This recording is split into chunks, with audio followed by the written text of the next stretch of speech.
இயேசு கிறிஸ்துவின் இனிதான நாமத்தில் இன்றைய ஆவிக்குரிய சிந்தனைக்கு உங்களை அன்புடன் வரவேற்கின்றோம். இப்போதும் ஒரு பாடலுக்கு பின்பு உங்கள் சிந்தையை தெளிவிக்கும் ஆவிக்குரிய செய்தியை கேட்கலாம்.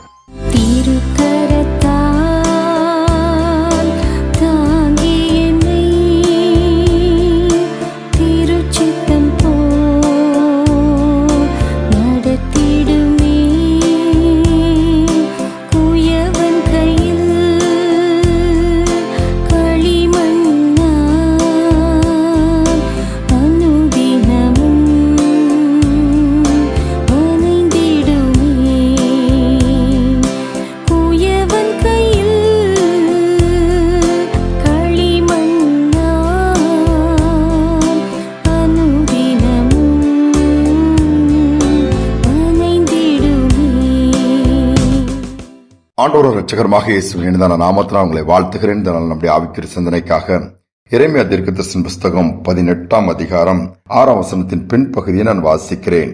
களிமண் குயவன் கையில் இருக்கிறது போல நீங்கள் என் கையில் இருக்கிறீர்கள். ஆண்டவர் இந்த இடத்துல ஒரு காரியத்தை தீர்க்கதரிசியாகி எரேமியா காண்பிக்கிற ஒரு குயவன் வீட்டிற்கு அங்கு போகிறார். அங்கு அவன் மண்ணை எடுத்து பிசைந்து ஒரு பாண்டத்தை வணைந்து கொண்டிருக்கிறான். அது கெட்டு போய்விட்டது. எதிர்பார்த்தபடி விரும்பியபடி அந்த பாண்டம் வரவில்லை என்றதும் தூக்கி அந்த மண்ணை போடாதபடி திரும்ப மீண்டுமாய் வேறொரு அழகான பாத்திரமாய் வணைகிறான். நின்று கொண்டிருக்கிற கர்த்தருடைய ஊழியக்காரனிடம் ஆண்டவர் பேசுறாரு. பார், இந்த களிமண் கெட்டு போனது, அந்த குயவன் கையில் அது இருந்தபடினால் மீண்டும் அழகான பாத்திரமாய் வணைந்து பயனுள்ளதாய் மாற்றிவிட்டான். இதே போல நான் ஏன் உங்களுக்கு செய்யக்கூடாது என்று சொல்லி இஸ்ரேல் ஜனங்களுக்கு நான் செய்வேன் சொல்லி அதற்கு அடுத்தால்தான் அந்த வார்த்தையை சொல்லுகிறார். களிமண் குயவன் கையில் இருக்கிறது போல நீங்கள் என் கையில் இருக்கிறீர்கள். என் கையில் நீங்கள் இருக்கிறபடியினால் நான் உங்களை ஏற்ற பாண்டமாய் பயனுள்ளதாய் விலையேற பெற்றதாய் மாற்றுவேன், மாற்றக்கூடும் என்று ஆண்டவர் சொல்லுகிறார். ஆண்டவருடைய கரத்தில் நாம் இருப்போம் என்று சொன்னால் அது கனமுள்ள மகிமையுள்ள பாத்திரமாக தான் நாம் இருப்போம். வேதம் அதுதான் சொல்லி கர்த்தருடைய கரத்தில் அலங்காரமான கிரீடமாய் இருக்கிறீர்கள் சொல்லப்பட்டிருக்கிறது. இன்னைக்கு நாம் யாருடைய கரத்தில் இருக்கிறோம்? அல்லது நாம் எப்படி நம்முடைய வேல்யூ, அநேகர் சொல்லுவாங்க எனக்கு மதிப்பே கிடையாது, யூஸ்லெஸ், நான் வேஸ்ட், என்னிடத்துல ஒரு நன்மை கிடையாது புலம்புறீங்களா? ஆண்டோடைய கரத்துக்கு நீங்கள் வந்துவிட்டால் போதும், நீங்கள் விலையேற பெற்றவர்களாய் மிகுந்த கனம் பொருந்தினவர்களாய் ஆசீர்வாதத்தின் பாத்திரமாய் மாறிவிடுவீர்கள்.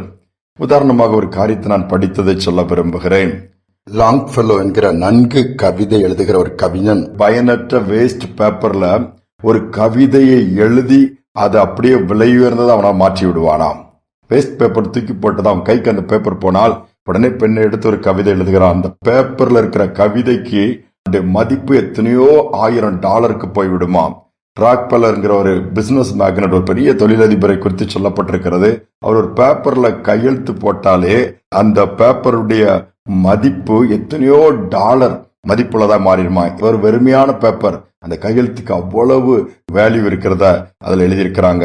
அதோடு மட்டுமல்ல, ஒரு இன்ஜினியர் கையிலோ ஒரு மெக்கானிக் கையிலோ ஒரு $5 கூடிய பொருள் ஒன்று போய் கிடைச்சுன்னா அது அவங்க தங்கள் திறமையினாலே $50 அதை மாற்ற முடியும். அப்படிப்பட்ட மாற்றங்களை ஏற்படுத்துகிறவர்கள்.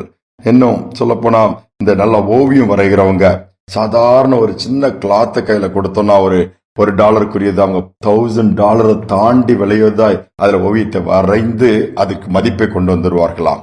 இதெல்லாம் ஒரு பக்கம் இருக்கட்டு சொல்லிட்டு கடைசியில சொல்றாங்க, ஆனா நம்முடைய ஆண்டவர் கையில ஒரு பாவி, ஒன்னுக்குமே உதவாதவன், பின்வாங்கி போனவன், வாழ்க்கையை வீணாக்கினவர், படிக்கிற காலத்துல படிக்காம, பயன்படாம, வேலையை ஒழுங்கா செய்யாம, எல்லாத்தையும் இழந்து அனாதையாய் அற்பமாய் எண்ணப்பட்டு தூக்கி எரியப்பட்டு எதற்குமே உதவாதுன்னு சொல்ற ஒரு மனிதன் ஆண்டுடைய கரத்திற்கு போவான் என்று சொன்னால், ஆண்டவர் அந்த மனிதனை தன்னுடைய கரத்தினால் எடுத்து அவனுடைய பாவத்தை எல்லாம் தமது ரத்தத்தினால் கழுவி தனது ஆவி அவன் மேல் ஊற்றி அவனுக்கு ஒரு விசேஷமான ரட்சிப்பின் அனுபவத்துக்குள்ள கொண்டு வந்து விலையேற பெற்றவனாய் மாற்றி விடுவாராம்.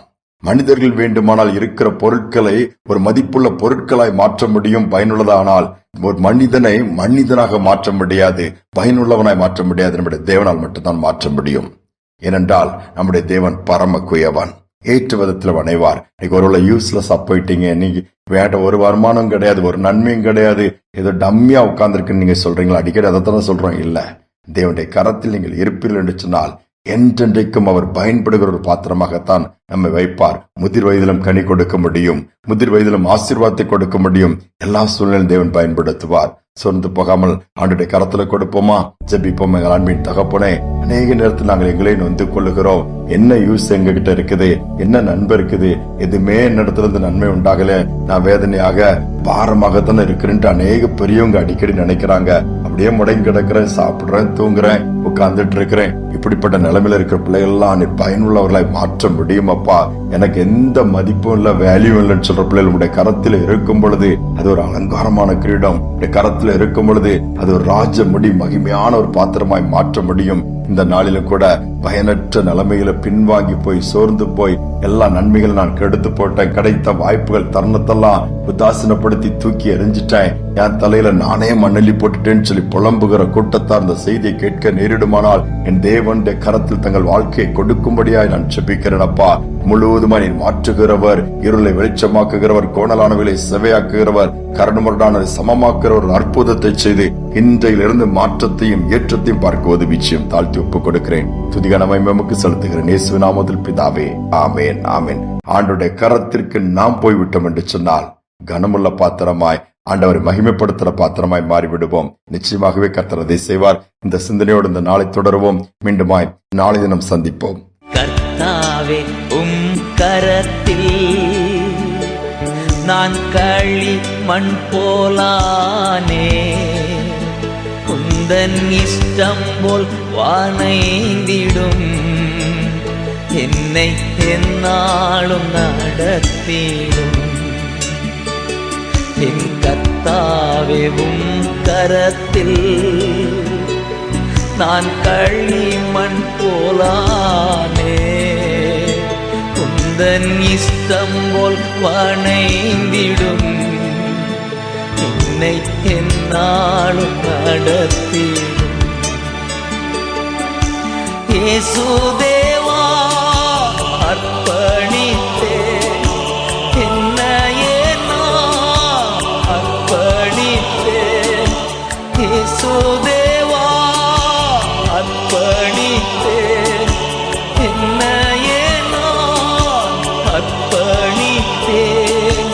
ஏற்றுக்கொள்ளும், ஏந்திக் கொள்ளும், என் இதயம் வாசம் செய்யும். ஏற்றுக்கொள்ளும், ஏந்திக் கொள்ளும், என் இதயம் வாசம் செய்யும்.